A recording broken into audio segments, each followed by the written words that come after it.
warahmatullahi wabarakatuh. Kembali lagi bersama saya di channel Kang Sam ini. Di video kali ini saya akan review kandang masa breeding untuk DOC. Ini terdapat tiga tahapan. Nanti akan saya jelaskan satu persatu. Nah, sebelum penjelasan saya mulai, ini adalah DOC ayam Bangkok. Ini yang sudah berumur dan sudah tidak memerlukan penghangat. Nah, untuk tengah itu juga ayam Bangkok. Untuk yang paling sana ayam Jawa, ayam kampung. Nah, sebelum itu saya akan mereview kandangnya. Ini juga bisa untuk ditiru untuk teman-teman juga.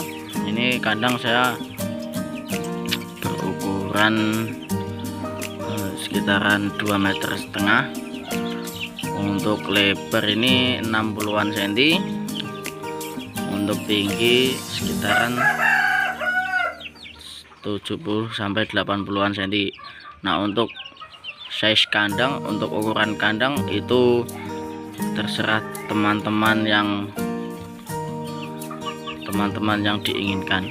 Nah, ini hanya sharing kandang yang saya punya saja.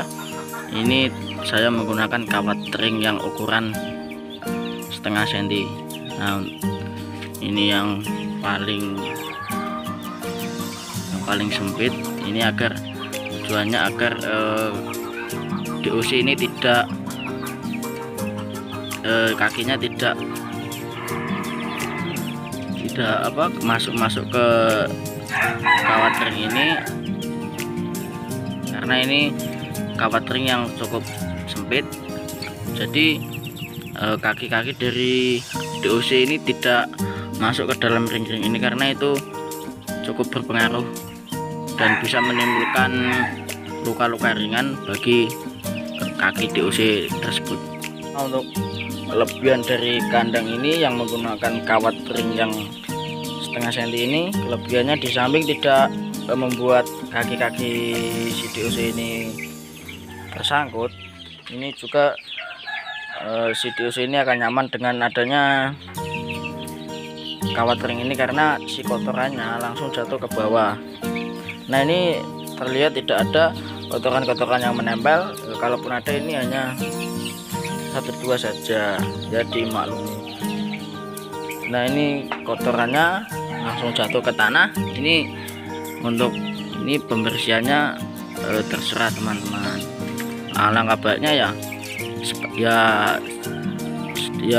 sedikit-sedikit ya dibersihin, supaya lingkungan dari DOC ini sehat dan tidak terganggu dengan adanya kotoran-kotoran itu. Nah, ini review kandangnya. Ini saya tutup dengan karung yang saya modifikasi dan saya sudah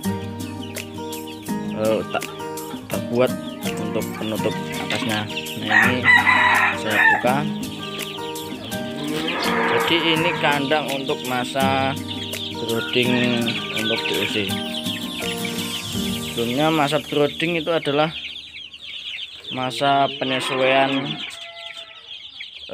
anakan ayam atau DOC, supaya DOC tersebut mendapatkan asupan nutrisi sesuai kebutuhannya.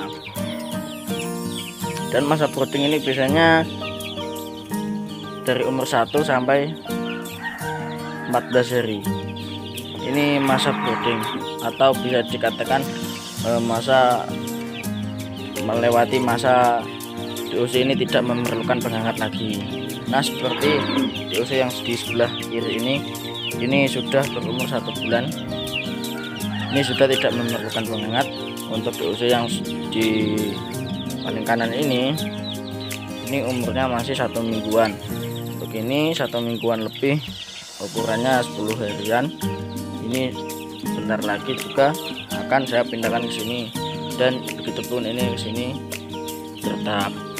Dan ini juga kalau ini sudah ke sini, dalam kampung ke sini, nah menunggu DOC yang baru saya proses penetasan melalui induan.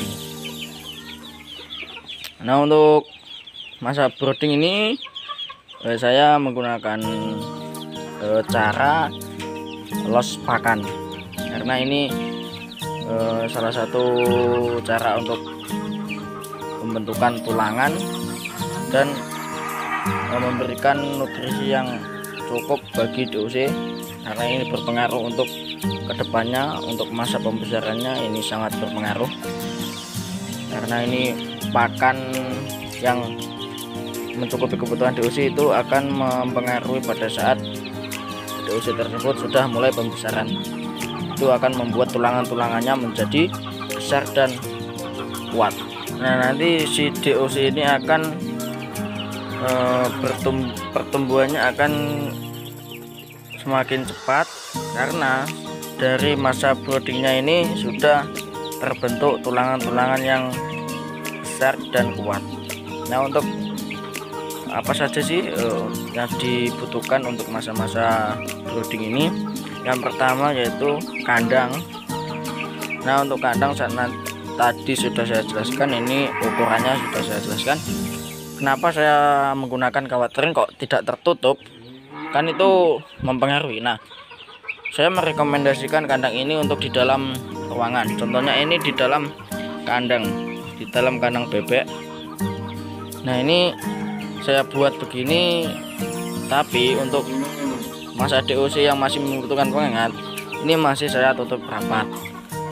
Jadi ini rekomendasi kandang ini hanya untuk di dalam ruangan atau di indoor.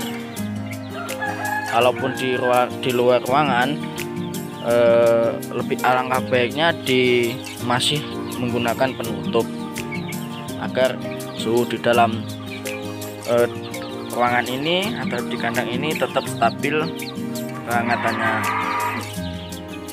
Nah, untuk DOC yang sudah mulai berusia ini, mulai berusia 1 bulan ini, nanti akan saya pindahkan ke kandang pembesaran mulai umur 2 bulan. Kalau masih umur 1 bulan ini nanti masih saya tetapkan di sini sampai umur 1 bulan lebih, umur 2 bulanan nanti saya pindahkan ke kandang pembesaran. Nah, setelah ini saya nanti pindah ke kandang pembesaran, nah ini pindah ke sini, sudah tidak memerlukan penghangat lagi si DOC yang ayam bangkok ini. Dan begitupun ini, kalau ini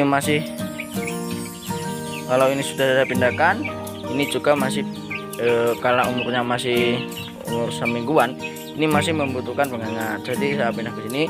Nah, untuk yang kandang ini saya nanti akan isi DOC baru. Nah, gitu teman-teman.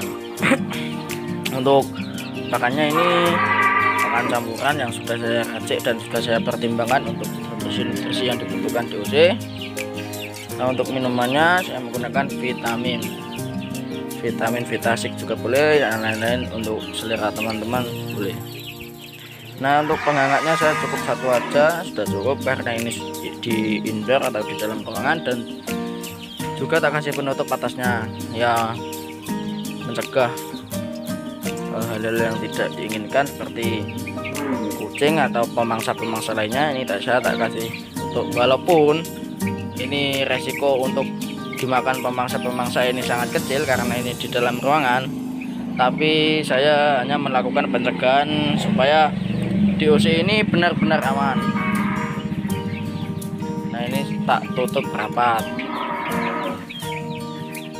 Nah, ini umur 1 bulanan ini mulai pakannya saya jadwal, karena kalau saya los nanti akan rugi di pakan dan akan boros pakan. Kalau ini kedua DOC ini yang masih membutuhkan penghangat, ini masih saya los pakan, masih full pakan. Tinggal teman-teman saja untuk mencampurnya dan membuat pakan untuk kebutuhan nutrisi dari si DOC tersebut. Jadi cukup sekian saja sharing-sharing sedikit sharing-sharingan kepada teman-teman, semoga bermanfaat. Assalamualaikum warahmatullahi wabarakatuh.